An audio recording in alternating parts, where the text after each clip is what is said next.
Hola, ¿qué tal? Bienvenidos todos, ¿no? A esta sesión del seminario 100, que ahora estamos en junio con Katy Mills, ¿no? Me voy a permitir presentarla. La profesora Katy Mills es profesora en alfabetizaciones o literacidades y culturas digitales en el Instituto de Ciencias del Aprendizaje y Formación de Profesores en Brisbane. Es líder de la investigación que examina las brechas en el conocimiento actual y los usos educativos de los medios digitales, como en las prácticas de alfabetización, extendiendo las teorías de multimodalidad y multialfabetizaciones, los nuevos estudios en literacidad, estudios sensoriales, y las literacidades críticas. Mills ha publicado más de 100 trabajos académicos, incluidos los premiados en revistas de alta calidad como el Review of Educational Research y los aprendizajes, medios y tecnologías, ¿no? En 2016 hizo un libro de autor único, Literacidad para las teorías de la literacidad para la era digital, con el que ganó el Edward 2016, ¿no? De la Asociación de Literacidad de la Investigación para la Literacidad. También el premio Freiburg de Estados Unidos, ¿no? Y ella editó el Handbook of Writing de literacidades escritas y la educación en culturas digitales, que también ganó el premio Divergente 2017 a la excelencia en el siglo XXI, ¿no? Esto en Estados Unidos. Bueno, tiene su nuevo libro, ¿no? El de Literacidad para los futuros digitales, Mente, Cuerpo y Texto.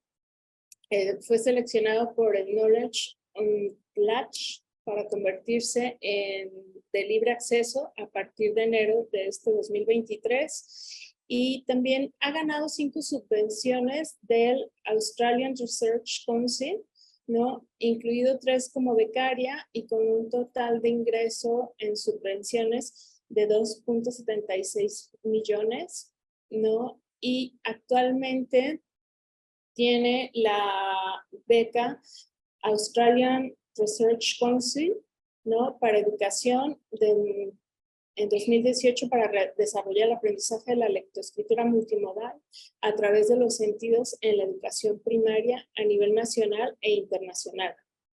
Es investigadora privada de las literacidades digitales y críticas en Noruega.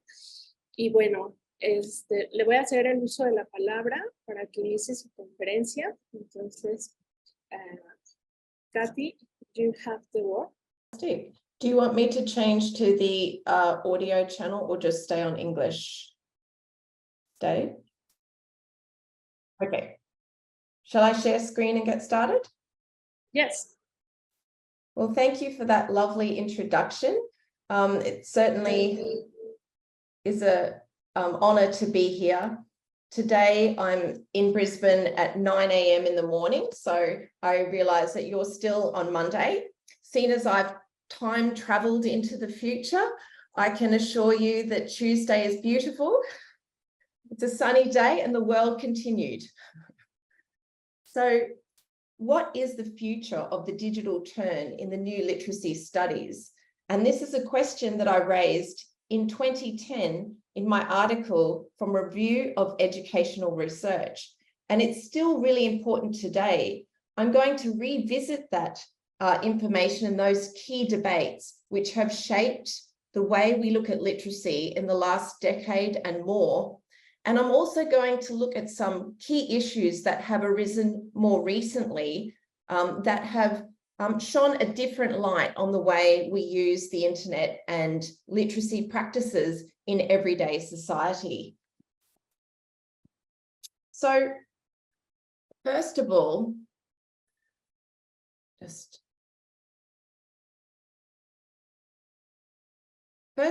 I'd like to give you a little anecdote.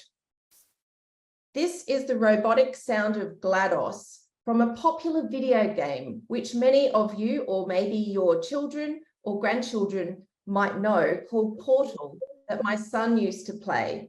You'll understand why I'm showing you this in a moment. You may need to adjust your volume. Hello, and again, welcome to the Aperture Science Computer-Aided Enrichment Center. We hope your brief detention in the relaxation vault has been a pleasant one. Your specimen has been processed, and we are now ready to begin the test proper. Before we start, however, keep in mind that although fun and learning are the primary goals of all Enrichment Center activities, serious Now, this is the video of my youngest child when she was just 5 years old. She said she was going to do the voice of GLaDOS while sight reading a book called Scratch Kitten Goes to Sea. Again, you may need to adjust your volume. A long time for Scratch to calm his nerves, but a few hours later he crawled out of his hiding place and sniffed the salty air.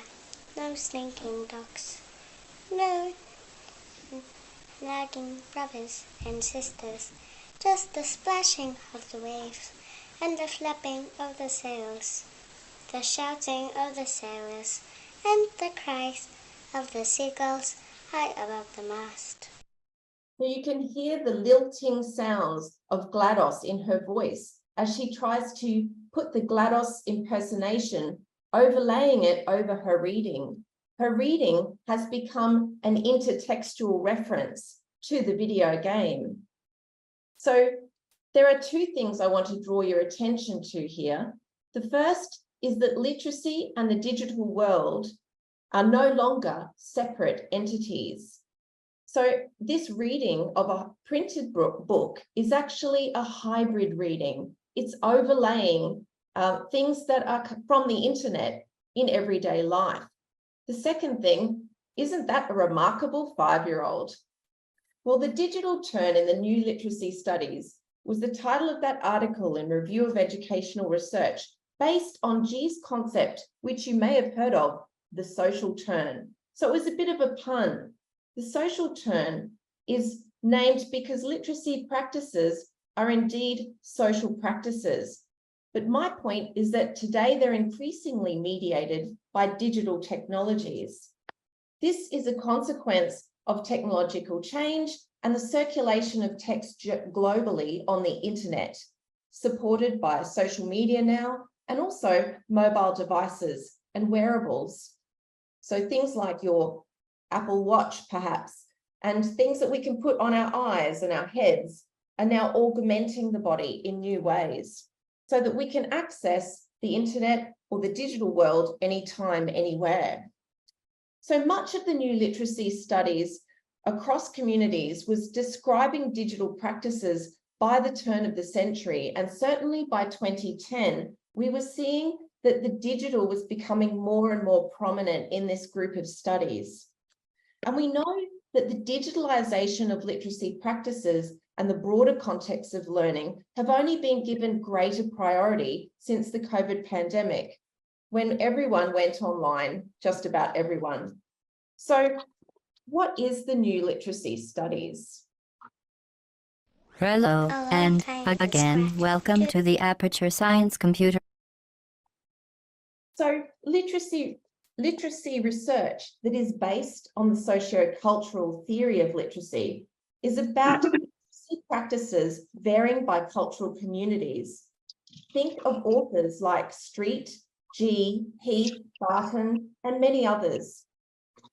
They started the ethnographies of communication, showing that vernacular speech communities are important. Literacy practices carry meaning primarily through their entrenchment in specific cultural values and orientations. So there's not just one universal form of literacy, but there are actually many. For example, in Australia, many Indigenous communities use cultural stories, songs, dances, and visual arts that are a vital part of their language and the early socialization of their children into their language practices. So language functions as a tool for interacting with our social environment. Literacy practices are seen as constructions of social groups and not just part of individual cognition or thinking, although cognition is part of this process. This is a very different view of language and literacy that we often see emphasised by politicians, at least here in Australia we do. It's all about back to basics and one size fits all. And also standardised testing programs. So a lot of countries are putting a lot of emphasis on basic skills tests. At the turn of this century, scholars of the new literacy studies began to draw attention to the many different kinds of literacy practices that involve hybrid uses of digital technologies. So what are the boundaries of new literacies then? Some have asked, well, if literacy can count anything that has a technology, where does literacy stop? So is there a limit to this definition? Could it incorporate anything? For example, one commentator has said, why not count, say, arable farming as a literacy practice on the grounds that it does mark the landscape and it uses technological advances? Well, the new literacy studies defines literacy as socially organized practices that make use of a symbol system and a technology for producing or disseminating it. So a technology could be just a pencil. It's still a technology. It doesn't necessarily have to be a digital technology to be a literacy practice, but it could be an older technology like chalk on a blackboard. So examples of some of the literacy practices that we saw in 2010 included things like blogs, infographics, digital comics, videos, social media posts, computer coding, animations. And nowadays we have things like extended reality text, and those are virtual reality, augmented reality, and mixed reality, you know, with the goggles. So all of those come under extended reality. So textual practices are constantly changing and they require new technical proficiencies.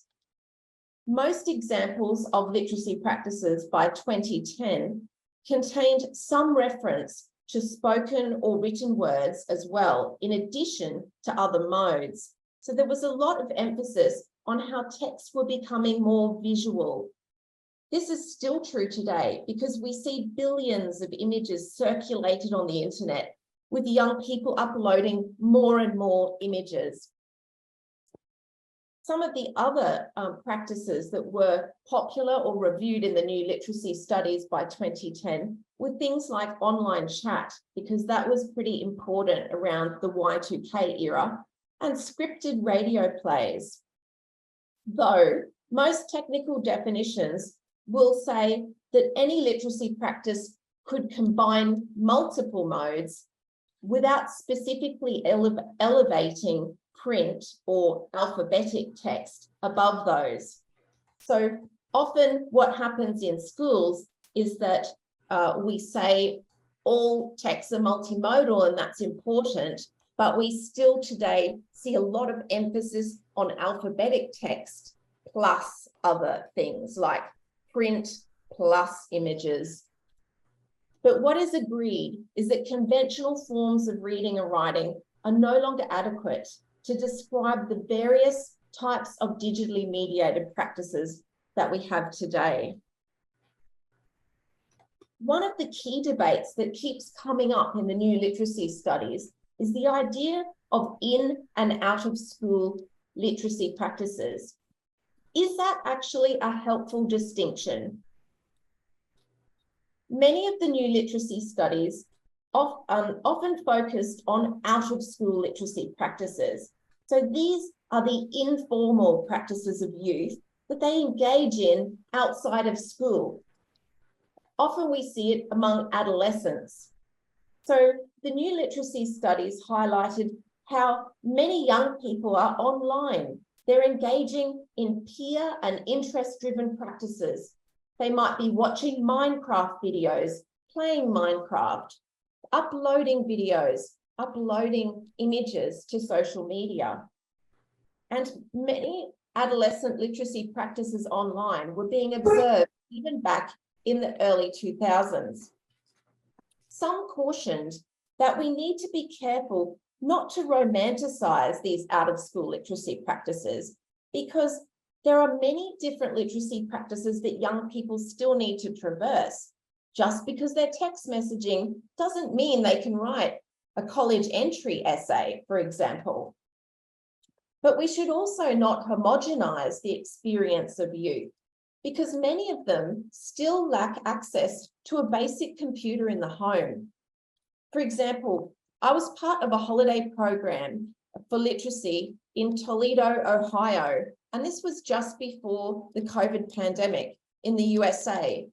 What we did was we worked with the university there to teach kids how to make different digital things that also had art involved. So the kids made kinetic paintings by using Arduino kits. You may have heard of them, little boxes full of diodes and breadboards and wires and batteries and bulbs, and they put them all together and they program using computer programming, and they integrated those with conventional art like sculptures that had moving electronic parts that they'd programmed, or paintings that had moving lights that flashed on the painting. And so after doing all this great programming, I spoke to one of the parents of a group of 2 children who had done a fantastic job during the program. She came up to me and she said, "Thank you so much for even giving us the Arduino kit as well to take home." She said, "Can the kids use it from their mobile phone?" And I said, no, you'll need a computer. You need a laptop to be able to do the programming software. And she said, "Oh, we've only got my mobile phone and we get the Wi-Fi from there."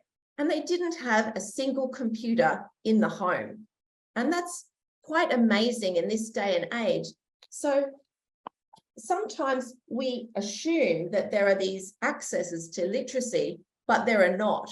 And so we need to be careful that not all youth are getting opportunities to interact with sophisticated and digital practices in their homes. But by the 2010s, there was a growing number of new literacy studies to demonstrate the teaching of digitalized practices in schools as well. So people were starting to say, well, there are lots of out-of-school literacy practices that are digital, but there are some kids missing out. We need to actually be teaching this in school. We need to give all students the opportunity to do things like programming at school and do make podcasts and make videos and so on. So some have criticized the whole in-school, out-of-school distinction, preferring to actually characterize this as a kind of intergenerational struggle of literacy norms, sort of like what is valued in homes, among young people and amongst older and younger populations. But what's important is that the new literacy studies was no longer just talking about out-of-school literacy practices, but actually showing teachers how to integrate digital and literacy practices in the school setting and looking at the pedagogical issues involved with that. So has authoritative literacy and knowledge been destabilized through these new literacy practices? Do we still see teachers as experts? Well, what we've seen is that the new literacy practices that are learned by youth engage with more capable peers. They have online friends who help them. So when they have a problem making their video or making their computer game, they will seek out other people who might be older than them in their online spaces. So traditional authority figures like teachers may not be the main people they go to when they learn these practices, particularly in online settings. So it's all about peer collaboration, online mentors, and all driven by students' volunteer support, their own intrinsic interests. Young people have significant ownership of their online self-presentation, their learning, and also the way they evaluate others, such as by making comments on people's posts. There are different markers of identity and different types of status in these online communities. And there's also different ways of, we call it etiquette, online etiquette, certain ways that you have to behave in these online spaces to be accepted into the groups. So do new literacy studies have any academic value in school? Are these practices actually going to help young people in classrooms and schools and in high school and in university? Some of the new literacy studies has attempted to see if new literacy interventions like the Quest Atlantis after-school program in the USA yields measurable learning outcomes at school. And they've actually shown some very successful learning gains over time across a variety of skill areas with well-designed programs. Many new literacy studies have demonstrated successful ways to integrate multimodal practices, both in schools and in after-school programs.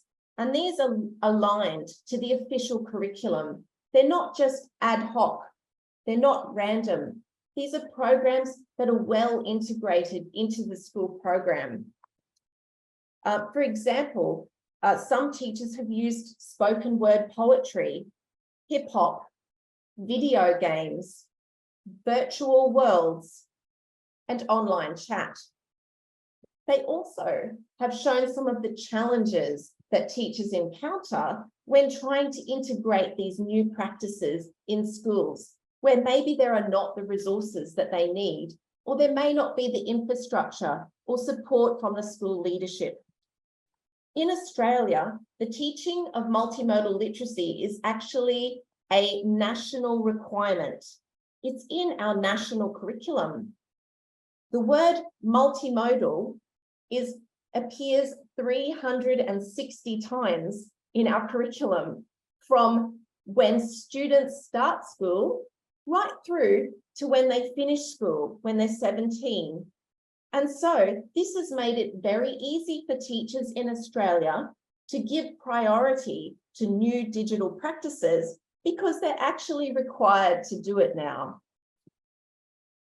Many studies have shown positive learning gains, increased student motivation, and strong engagement in learning when these out-of-school literacy practices are extended into schools and also in after-school programs. Another key question that has been raised to the new literacy studies theorists is the limits of the local. Many of the new literacy studies described practices for different communities, but it didn't map practices that are common across all the sites. So this is called the limits of the local. Can we actually look to some useful literacy practices that are common, that are happening everywhere without necessarily having to uphold a skills-based approach or an autonomous view of one single kind of literacy for all? After all, local literacies are connected to the globe in some way. Whatever we are doing, we are reflecting what's happening around us, around the world. So we're influenced in some way by the global changes that are happening. So some of the new literacy studies, like the Digital Youth Network, which you may have heard of, was conducted for the explicit purpose of examining how media practices vary across different populations and how they're embedded in broader practices of literacy within the United States and also connected globally. We saw many multi-site studies of literacy practices, where we saw hundreds of ethnographies conducted, showing that young people were all doing very similar things. And what emerged was some of the common features of the new literacy practices that are common across sites. Literacies were becoming pluralized. So instead of one or two practices, there were many. They were hybridized. That means different practices were being joined together in new ways. They were intertextual, so they were making reference to different types of texts. For example, you might make a parody about a song and put that in a Minecraft game. So young people are bringing together parts of different texts into their own text. And these texts are also immediate. So we're seeing a lot more, immediacy in the way people interact. You can write something online and within moments, someone else will respond to you, which is very different than, say, reading a book or even writing a letter. So in terms of the hybridization of literacy practices, there was a blending or modification of literacy practices resulting in new practices. A good example is how we used to write journals, and we used to write diaries that would log things that happened to us. Say you go on a trip and each day you write down the places you went to. Well, now we have travel logs on the web called weblogs, or then it became blogs. And these are a hybrid form of writing recounts. But now people don't just log their holidays, they use blogs for all sorts of things. They might blog about their research project. And so we see blogs now have more videos, they have more images. And so we see a change of the literacy practice. The genre is changing each time we add different media to it. There are new hybridizations of grammar, spelling, vocabulary. Think about abbreviated text messaging and the kinds of abbreviated forms of spelling that appear in that medium. There was also much more creative production of digital media. So if we think back to, say, for those who are old enough, to the Y2K era, the internet was more about viewing things on the net. You could go into chat rooms, but there wasn't as much opportunity for everyday people to produce on the internet. There was a turn. This was called Web 2, or the read-write web, the social web. There were lots of social media sites popping up all over the place. And this gave people opportunity to be the ones producing the content instead of just consuming it. We saw large new literacy studies interventions like Computer Clubhouse by Resnick and Rusk. And this served youth from underprivileged communities in creative digital production. And this is still in operation today in 100, or at least the last I looked, 100 clubhouses in 21 communities. So this was massive. By the 2010s, many people could make their own websites, post their own blogs. They could share their own memes on the internet very quickly. In educational sites, there were increasing examples of teachers and students trying things like animation creation, coding in the subject English, not just in the technology curriculum, video creation, people using robotics, music remixing, and all of these practices involved collaboration, creativity, and co-constructed knowledge. A third key feature was that many of these practices involved collaborative online communities. And you may have heard of G's term, affinity groups, which is his description of groups that come together, not because they have to, but because they have shared interests. These communities have valued distributed expertise around the group. So one person might be good at this part and another at that, and people go to each other to get help and support. There was greater visible connectivity between the text and the text users. There were new collaborative writing tools like wikis, Google Docs, where lots of people can be writing into the same document. And this is contrasted with fewer expert-dominated practices. We saw some texts gaining much wider audiences, texts that go viral. And at the same time, educators tackled new complexities associated with collaborative work in schools, and colleges, such as collaborative writing assessments. How do we assess that? And so this created new challenges for teachers.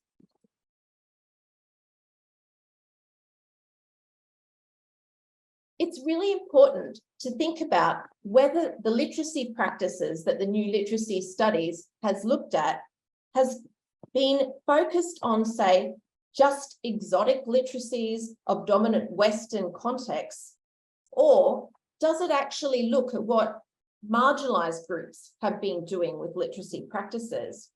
This was an important criticism that had been raised in the literature, and I thought it was really important to resolve this.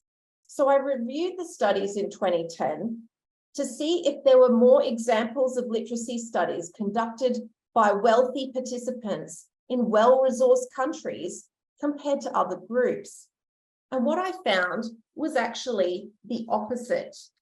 What I found was that there were more examples of new literacy studies conducted with marginalized groups, culturally and economically marginalized, than with the privileged.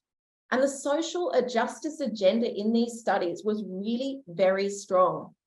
The new literacy studies included research from all around the world, from Spain, Uganda, Brazil, South Africa, Greece, Rwanda, rural China, Vietnam, and Cambodia, to name just a few. And this research has highlighted some of the challenges that literacy educators have confronted when they try to introduce digital practices.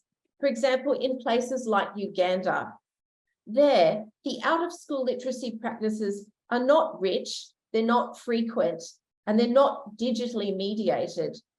So simply giving access to digital technology or just going in and doing a short-term intervention for a few weeks actually isn't enough. It doesn't necessarily translate to literacy success for many marginalized groups without some long-term work.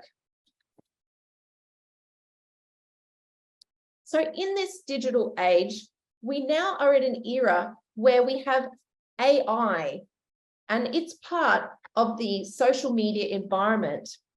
I have new questions since I wrote my article. For example, are youth making new media, or is new media making them? I ask this because in digital media environments in recent years, algorithms and automation are now involved with a host of processes inside the black box.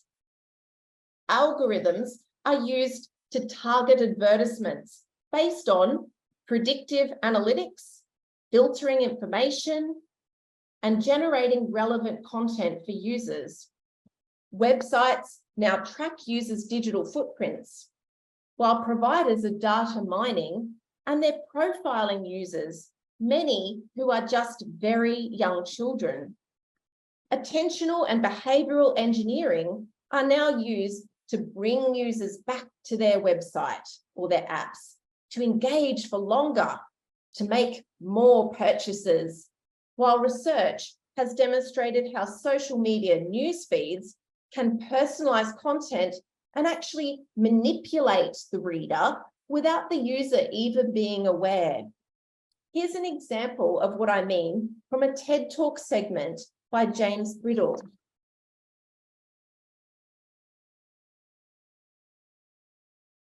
So teachers need to help students see how seemingly innocuous data such as social media feeds, search results, and YouTube recommendations can actually be manipulated. The user's past online activity creates what is being called echo chambers, where the user's personal interests, whether that's surprise eggs or whether it's your political views, actually get amplified and reverberated in endless cycles to reinforce rather than to actually challenge your beliefs.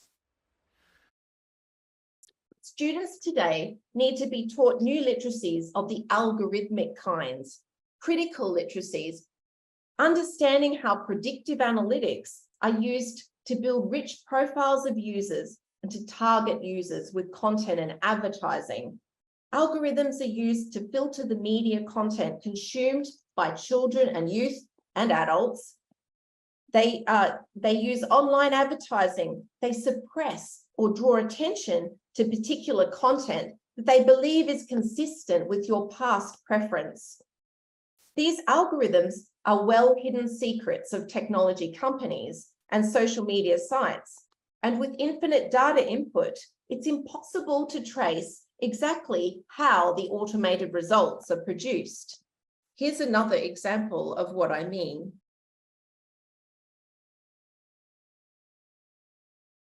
Algorithm-based media is used to influence judgments, emotions, spread misinformation, while AI technologies of what we call the second machine age include image and speech recognition and radical technologies that are based on neural networks and machine learning algorithms, not just traditional coding and programming by computer scientists. And many of you may have even noticed recently that chatbots are now included in a lot of social media sites. So you can ask a chatbot to answer your questions instead of asking other humans. In an age of machine learning, literacy needs to include knowledge and tools to critique and understand these mechanisms and the consequences of algorithm-driven media, including the decreased privacy associated with their use. Well, what will be the literacies of the future? We can see trends in literacy practices that have already begun, supported, for example, by the widespread accessibility of mobile phones and the social web, rapid developments in virtual, augmented, and mixed reality technologies. These are called extended reality technologies, an area that I'm working on at the moment with my research. They include virtual, augmented, and mixed reality, and they're becoming cheaper. They're set to become one of the biggest technology areas of growth this decade. So we've yet to see what is expected to be a rapidly developing area.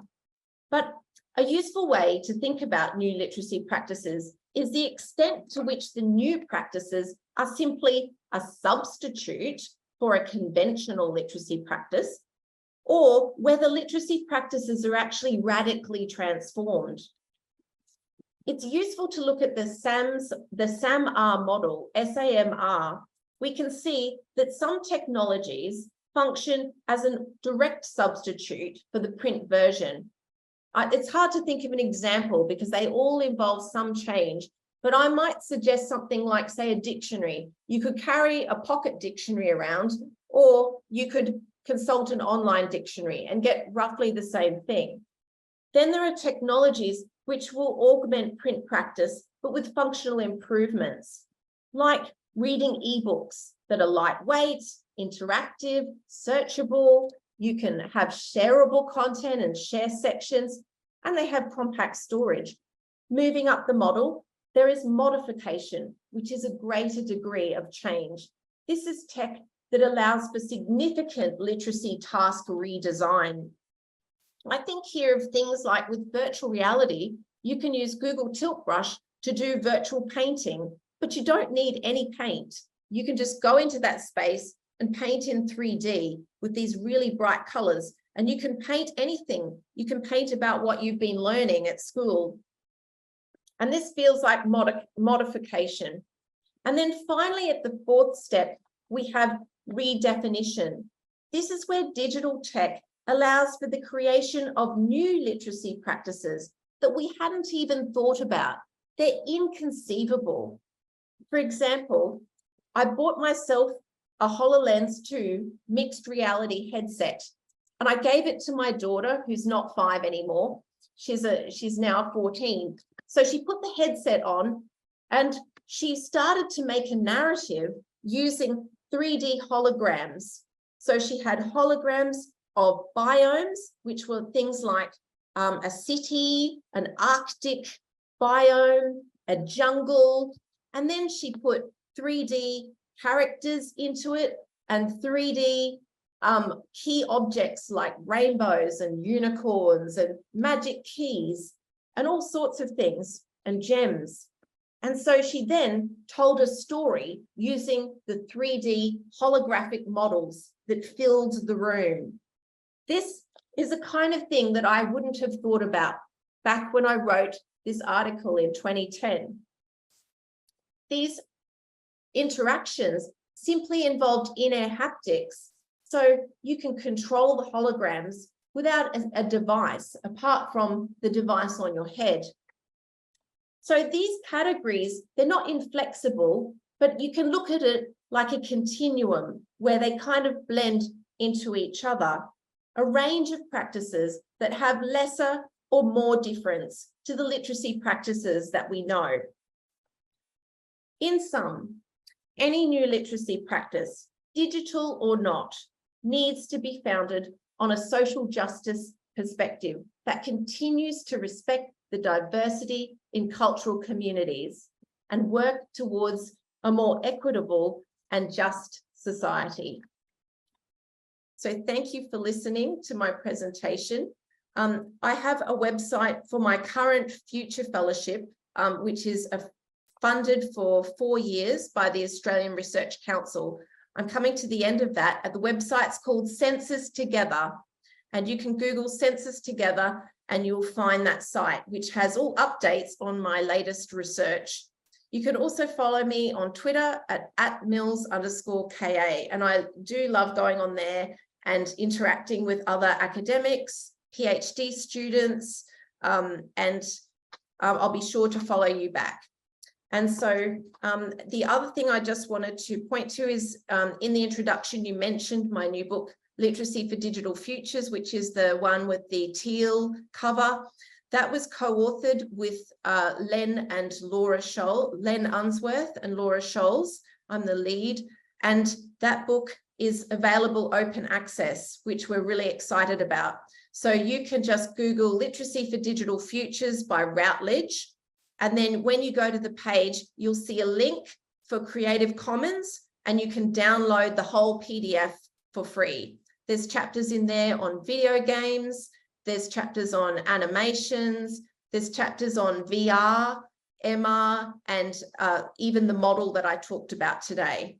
So thank you for your attention and time. I hope that that our translator was coping okay with my Australian accent and that it was all understandable to you. Thank you. Thank you very much, Kathy. So now if somebody has a question, si alguien tiene alguna pregunta, bueno, están aplaudiendo. They are, how do Coco, I'm gonna need your help. So, ¿alguien tiene alguna pregunta? Well, while the people ask, I'm going to ask you something, but I'm going to change to Spanish, because if not, it's going to be very difficult for me to explain. So, Coco, can you translate, please? And Kathy, you are in English channel, right? Yes. Okay. Bueno, a mí me parece como súper interesante cómo has visto que han cambiado las prácticas de literacidad, ¿no? A partir de todos tus estudios. Pero yo te preguntaría si no te has encontrado con dificultades, sobre todo desde las instituciones, ¿no? Desde las escuelas, desde la academia.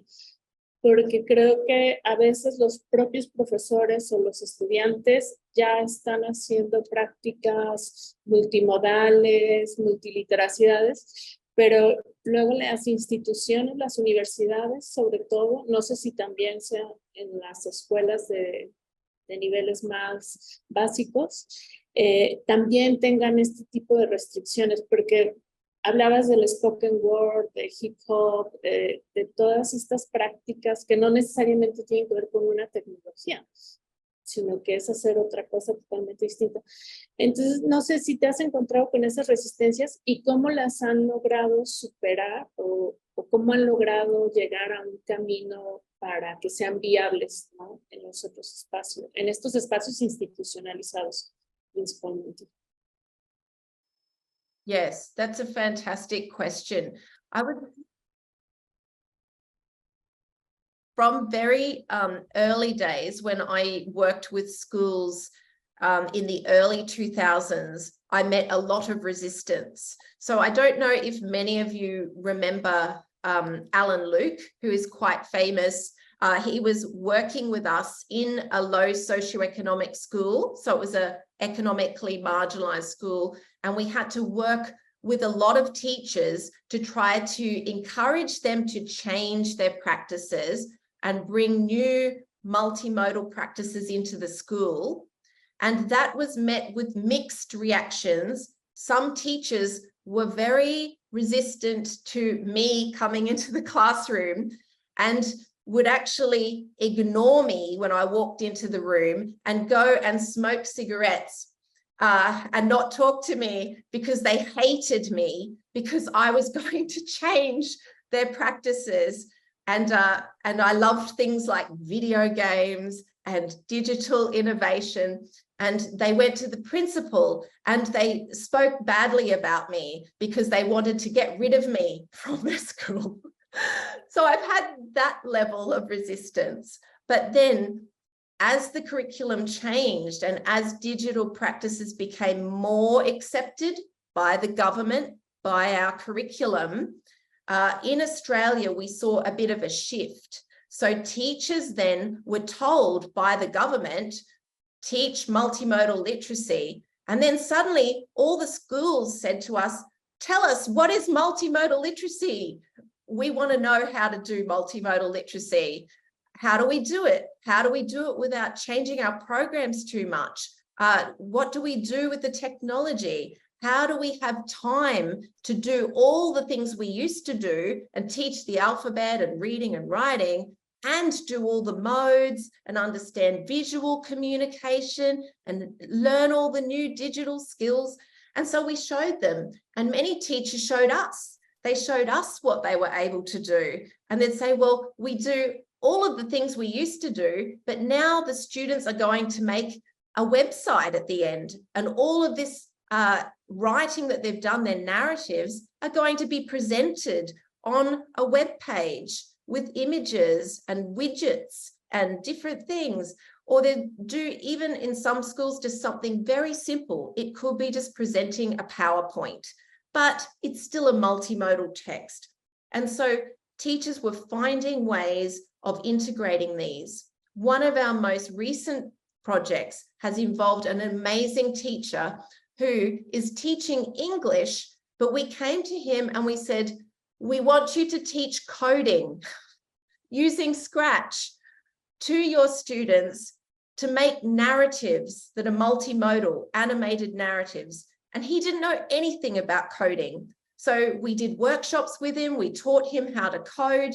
He did them after school, all his own time, during COVID, while there's a pandemic, doing online learning, and he learned how to code. He taught his students, and they did amazing narratives, historical narratives that were rich, that were full of literacy in a conventional sense, but also had animation, gestures, movement. And so his students produced brilliant work. So there is resistance, but there are also many teachers who are really, really willing to get behind digital change. And they see that their students become more engaged and more motivated. and they want our help from the university so that they can explore these new opportunities for their students. Does that answer the question? Yes, thank you. And we have another one in the chat. So, Coco, can you translate them, please? Yes, that's a really key question. When we were in the COVID pandemic, the differences between the resources in different schools and homes became very obvious.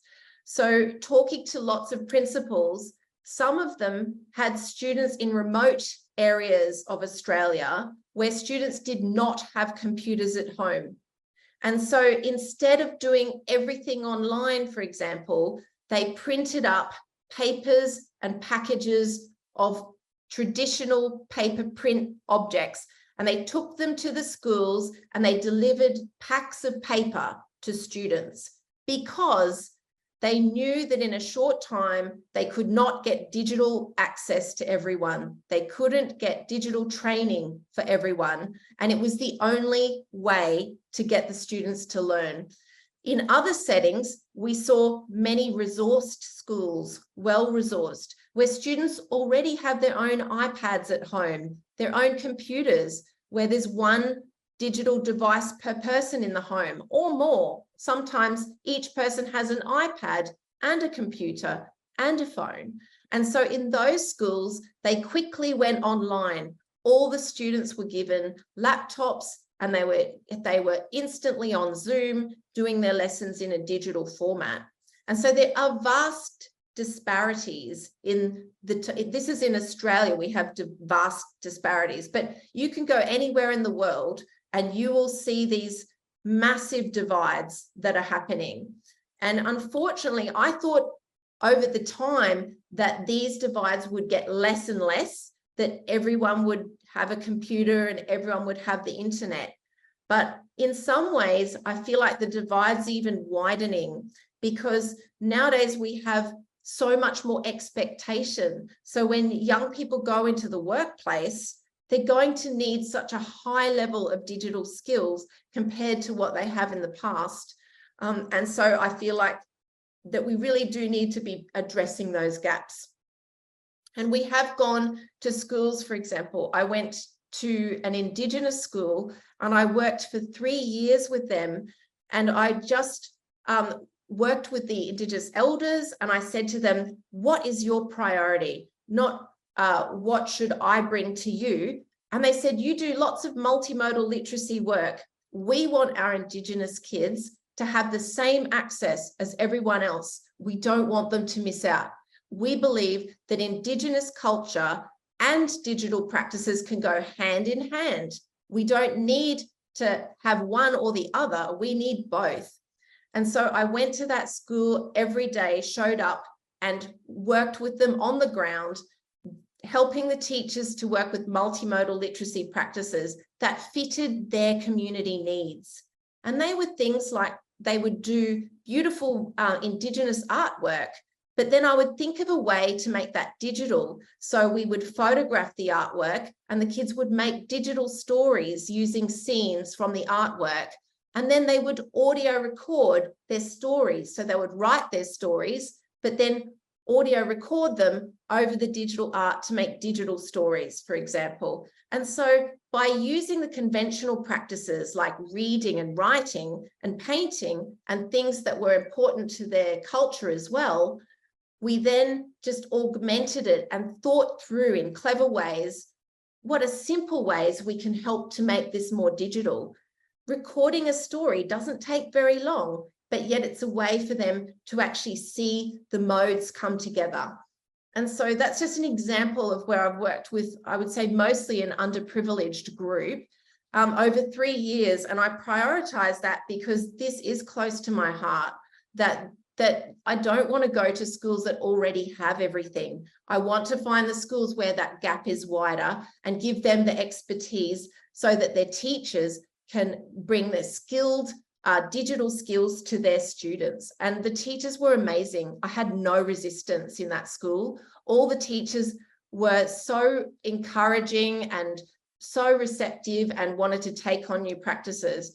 And I struggled because they didn't have many resources. So I was at the university and I was borrowing the iPads from the university and carting them in my car every day. And the kids would come down to get the iPads so that we could use them.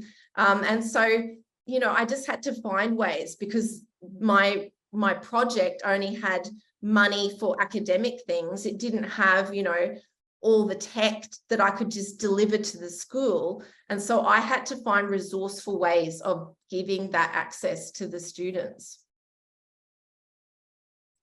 It's an ongoing problem, but we need to keep working at it and just making a difference wherever we are. Mayra, Yeah. ¿puedo preguntar? Sí. Okay, thank you, Kathy, for your keynote. I really enjoy it. And my question is, the teacher, we have to be worried about the ChatGPT, or what kind of skills we need to start to learning, because now, do you know, the artificial intelligence is here. We can stop that. So in here, I think so it's involved more ethics, or how we use the artificial intelligence. But the teacher, do you think we need to be worried, or we need to be prepared? What kind of skills we need to be, you know, learning? What kind of skills, and Yes. how we can teach in our students for thinking the artificial intelligence is just a tool, is not the answer. Is how we can that start this solving this problem, because now is more common have lots the homeworks and tasks make it by artificial intelligence. So what do you think? Yeah, it's a really key issue. I think at the moment, especially since we got ChatGPT and other natural language processing models and chatbots. I have written about this just recently in work that's coming out soon, but I believe that we need to have critical media literacies. So we used to talk about critical literacy a lot, and we talk about how you can look at practices and the production of text, and in whose interests do they serve, who's benefiting from the text. And I believe we still need critical literacy of that kind, but now we also have to think about how the algorithms are working as part of that critical media literacy. And there's some really good articles that have come out just recently, since about 2022, where it outlines some of the specific strategies that are used on the internet, and marketing strategies and techniques that have names. They're actually very manipulative. And so we can teach students using those sorts of frameworks, actually talk about these things that are going on and strategies that are used, and how they need to have more agency in ignoring some of these things and understanding how they work. But at the same time, as well as teaching critical literacy, there is a problem, because governments also need to be regulating what young people are exposed to on the internet. There are sites which take people's money, there are hackers, there are scams.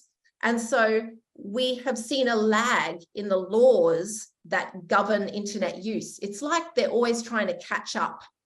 And so while we wait for these regulators, and while there are people trying to lobby for better laws and practices to govern what big tech companies do, we do need to be careful about, for example, very young children and what they're doing online. We do have to set up some kinds of censorship, because we don't want kids clicking on things that are well beyond their maturity level to understand, because they don't know everything when they're really young, and they don't have these critical skills. And so it's a combination of a type of censorship and managing these privacy risks with young people, and knowing what they're doing online, and being careful when we use things in the classroom. And there are ways of using internet things in the classroom. You can download videos for critique. You can make screenshots of things from the internet without actually always being on the internet to illustrate a point with students. There are ways of engaging with social media and talking about it that don't put the teacher at risk for having exposed children to something. And so you just think about those ways of raising the discussion, but also being careful in how we manage the internet. And it's a key area, but there are some very, very good frameworks that are out now in the literature where critical media literacy experts are putting points down that show exactly things you can do in the classroom to help with this area. Thank you. Can I send you an email for if you can share me about some documents or experts? Pardon? Can I send you an email for Yes, if you can? Definitely. Send me an You- email. I'll send you a draft article I've written for a Danish journal on this topic. And in the reference list is a whole bunch of really good references. And it's growing. A lot of them were only written since about 21, 22. And I would encourage you, when you are searching, this topic is more recent. And so you kind of have to, if you look up words like critical media, AI, algorithms from about 2020, 21. Thank you. Thank you, Katie. And I'm happy to have an email from anyone. If any of you want further information, or even if you're doing research and you want me to comment on your research or let me know about what you're studying, I'd love to know. Oh, thank you. Thank you, Kathy. We have another question in the chat. If you have some examples of the practices with the high school students that use the multimodality, if you have any examples Of high school students doing multimodal literacy, is that what you said? Yes, Coco, can you help me to translate? Yes. So I worked with high school students last week, and we did a virtual, we were doing virtual reality. So I bought just one headset of each type: virtual reality, mixed reality, and I've got a few iPads. And so we were looking at a game called Titans of Space. And the teacher told us that she was exploring astronomy with the students all of this term, and that they have to write essays about astronomy, so about the planets and the solar system. So I found Titans of Space, and I took the kids into this virtual world where they can explore all the planets. They can see the relative sizes of the planets because it's in 3D. And as well, they go in their spaceship into space, and there's a dashboard. And on the dashboard, they can read deep information about each of the planets. So I said to them before they went in their spaceship, are there particular planets you're studying? And some said, you know, I'm studying Saturn, and I know about the rings and what they're made of. And so we could tour to the different planets in 3D and make those, make the solar system come alive. The students were just amazed. They were literally mesmerized. They wanted to go to the outer limits of the solar system. Just seeing numbers about, you know, the planet is this big doesn't look as impactful as when they actually depict it in 3D. And you can see that the Earth is this little blob, and one star is this giant ball of gas.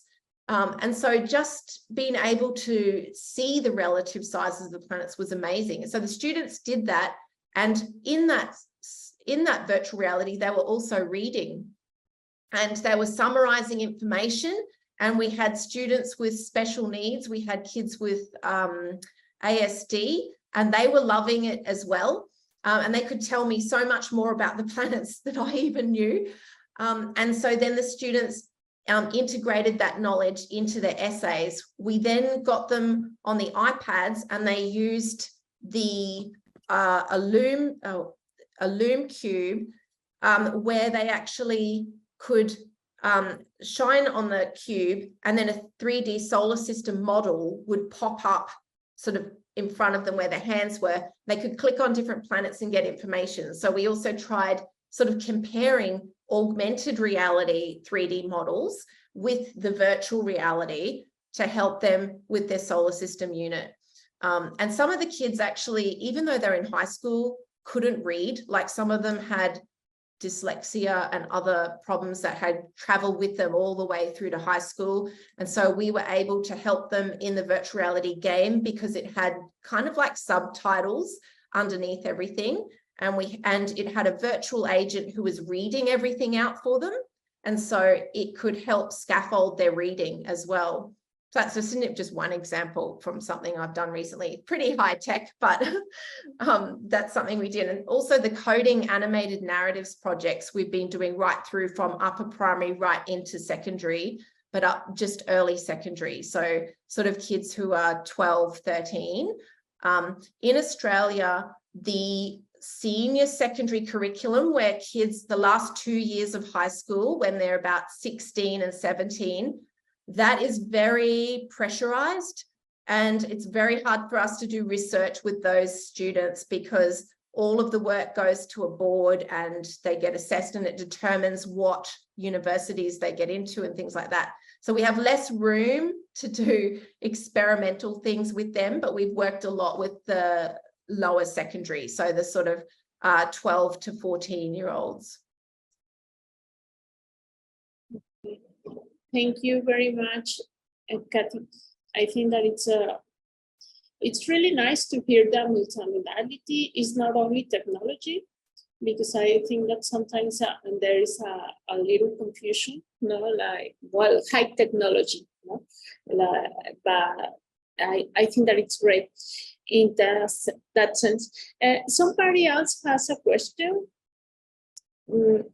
because if there is no more question, we would like to say thank you very much, Kathy, to being with us, because for her is Tuesday, no? Tuesday,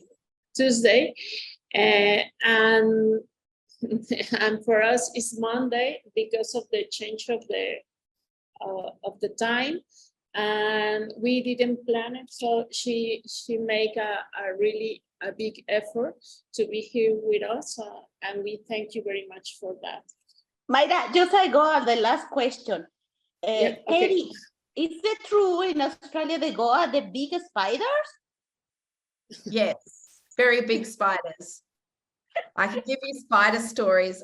When my brother was 10 years old, he was going to the toilet and he felt a spider web coming onto him, and then another web, and then another web. And then he looked and it was a giant huntsman spider the size of a hand on him.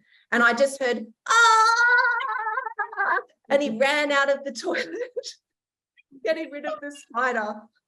So yes, they come into your house. It's very scary. Not all of them are dangerous though. They're just very creepy. Thank you. Something to look forward to if you come to Australia. Oh my gosh, thank you. Okay, thank you for the cultural thing, Marisol. Well, if there is no other one, there is a thanks for you in the chat for the responses and for the conference. So we would like to thank you very much. It was very interesting for us, the things that you shared with us. So we hope that we can do another projects, that we can still in contact. Marisol is from another master's program here in the university. So I think that we are going to keep talking to you. We keep in touch about another project, Katie. My master degree is a learning of technology, so we can keep in touch. Thank you. Definitely. I love to hear from you all. Thank you so much. It's been wonderful to connect with you on the other side of the world. Have a wonderful day.